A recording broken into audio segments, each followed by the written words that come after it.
Choisir un nom de podcast, c'est toujours intéressant parce que on le fait pas pour nous, on le fait pas pour l'autre, on le fait pour qu'on s'en rappelle, pour que ce podcast, on dit tiens, il y a quelque chose d'intéressant, il y a quelque chose de nouveau, il y a quelque chose de différent. Et c'est ce que j'ai envie de vivre, de proposer dans ce podcast. C'est un lieu qui va ouvrir les possibles avant tout. C'est un lieu qui va réunir deux choses qui sont importantes pour moi, qui sont la sérénité et l'ambition. Je suis persuadée que quand on vient découvrir cet espace de sérénité à l'intérieur de nous, ensuite tout est possible. Parce qu'on ne le fait pas pour être aimé, pour être vu, pour être reconnu, mais on le fait parce que c'est réellement nous-mêmes.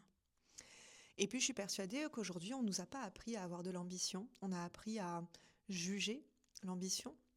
On a appris à se mettre la pression pour l'ambition, mais on n'a pas appris à avoir une ambition naturelle et surtout s'entourer de personnes qui honorent notre ambition. Et moi, j'ai pu le vivre aussi ces dernières années, que ce soit avec des relations amicales, familiales, professionnelles, où il y a des personnes qui, à un moment donné, quand j'ai assumé mon ambition, c'était plus compliqué pour qu'on soit en relation.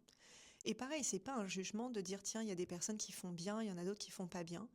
Je pense qu'on a toutes et tous une mission sur Terre, ou en tout cas une mission qu'on veut bien prendre aussi. Et du coup, c'est de notre rôle vraiment d'aller all-in vers cette ambition et d'y aller.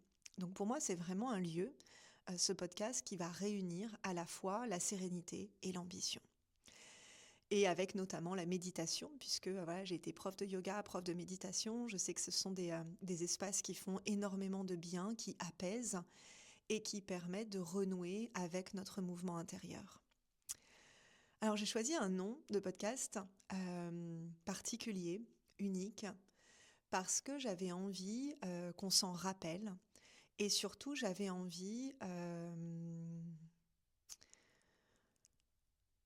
de magnifier quelque chose qui parfois n'est pas magnifié. Et je pense que ça peut faire écho à plein de concepts de développement personnel ou même de spiritualité, de se dire mais en fait l'important c'est pas les choses, c'est comment on va voir les choses. Est-ce que je regarde le verre à moitié plein ou à moitié vide? C'est vraiment comment je regarde les choses. Alors j'ai commencé à poser les éléments de ma vie et ce qui m'avait fait du bien et de prendre une image du volcan. Aujourd'hui, j'habite au cœur des volcans d'Auvergne. Depuis 4 ans, Loïc a arrêté de travailler, en tout cas d'être rémunéré. Il a arrêté son activité de pompier quand on a déménagé, donc c'est-à-dire 4 ans que mon entreprise subvient aux besoins de notre famille. Et le gros travail que j'ai fait, c'est évidemment ma sécurité intérieure, mon ancrage, parce que je pense qu'on a besoin de cet ancrage-là.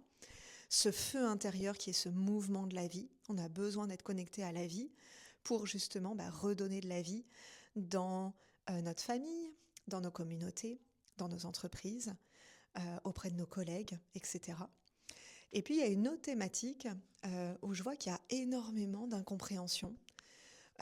Une thématique où je vois qu'il y a énormément de jugements, qu'il y a énormément de limites, notamment en France, mais on va dire dans tous les pays et les communautés francophones, c'est l'argent. L'argent. The money. Je vois que c'est un sujet qui est extrêmement tabou dans les familles, dans les amitiés, auprès aussi de collègues, de relations humaines. Et moi, ce que j'aime, c'est d'arrêter justement de rendre tabou quelque chose. J'ai pas de tabou. Et au contraire, pour moi, c'est un petit peu comme Voldemort dans Harry Potter. À partir du moment où on n'a plus peur de parler d'argent, on se rend compte qu'en fait, on n'a plus peur d'être jugé par les autres, on n'a plus peur d'être pris pour quelqu'un d'autre. On ne donne pas notre pouvoir à l'extérieur de nous.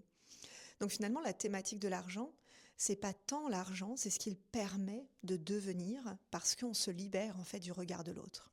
Et au-delà de ça, j'accompagne notamment les femmes, les entrepreneurs avec mon entreprise Leader d'élite à être libre, à pouvoir faire des choix et ça passe notamment par une relation différente à l'argent. Aujourd'hui, il y a encore trop de femmes, je sais pas les statistiques là, maintenant, mais il y a trop de femmes qui sont dépendantes de leur conjoint, de leur famille, pour pouvoir faire des choix. Et c'est quelque chose qui me touche particulièrement parce que dans mes lignées, notamment ma maman, était dépendante financièrement de mon papa.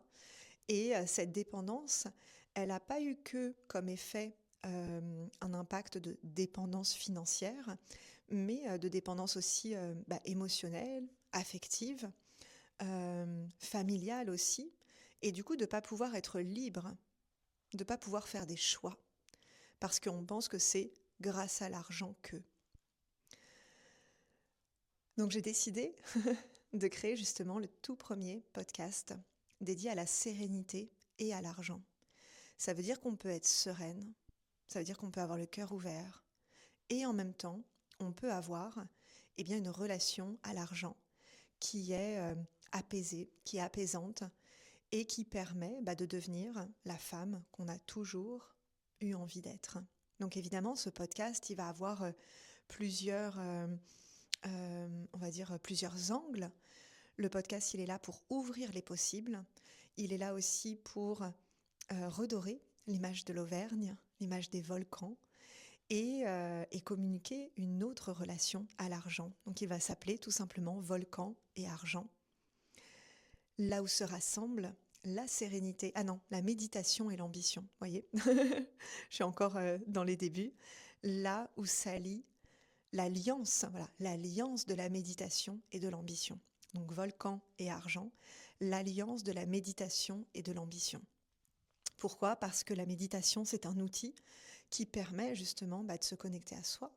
Et en même temps, l'argent, c'est aussi un outil qui permet de se connecter à soi et de se libérer totalement de nous-mêmes, de nos croyances, de notre culture, de notre société, pour créer notre propre matrice de pensée, notre propre futur. Et ça va être magnifique de le vivre à vos côtés toute cette année. Donc partagez-moi sur Instagram, dans les stories, qu'est-ce que vous pensez de ce nom-là, comment vous le ressentez, s'il y a aussi des thématiques, des questions que vous avez envie que j'aborde. Donc moi j'ai vraiment travaillé ma relation à l'argent. Je suis arrivée dans ma famille au moment où mon papa avait notamment développé une entreprise et avait des revenus qui étaient, on va dire, au-delà de la moyenne. Et il a toujours été, il l'a toujours fait pour lui finalement, il l'a pas fait pour le regard des autres. Et ça, c'est quelque chose que j'apprécie énormément chez mon père, c'est que le regard des autres, il s'en fout. Et surtout, il le fait pour lui et sa famille. Donc c'est quelqu'un qui peut être très généreux, justement pour les personnes qu'il considère dans son clan, dans sa famille. Et puis, cette relation à l'argent, elle a été difficile pour moi. J'en reparlerai dans le podcast, notamment quand j'étais enfant. Quand j'étais adolescente, j'ai caché finalement mon histoire, j'ai caché cet argent-là. Et quand je suis devenue adulte, je ne voulais surtout pas avoir de l'argent parce que j'ai vu à quel point les personnes venaient par intérêt, venaient parce qu'ils n'étaient pas forcément intéressés, mais parce qu'ils voulaient être au contact de personnes qui ont de l'argent. Et du coup, j'ai fait exprès d'être fauchée. Et c'est comme ça, la plupart d'entre vous, vous me connaissez avec cette histoire de la prof de yoga fauchée. Bah oui, parce qu'en fait, je n'avais pas envie d'être la prof de yoga riche. Et aujourd'hui, c'est très différent. Aujourd'hui, justement, je suis cette leader mégalo qui l'assume, qui accompagne les autres leaders mégalos, parce que c'est notre rôle aussi d'ouvrir les possibles. C'est notre rôle de partager notre message. Et ce podcast va y participer, très clairement. Donc j'ai hâte. Ce qui m'aiderait, c'est vraiment que vous m'envoyiez un message pour me dire, voilà, qu'est-ce que vous pensez de ce nom, Volcan et Argent ? Est-ce que vous voyez déjà le transmettre à quelqu'un dans votre famille ou à vos amis ou à vos collègues en disant, mais oui, regarde, écoute. Je pense que ça, c'est quelque chose qui est nouveau.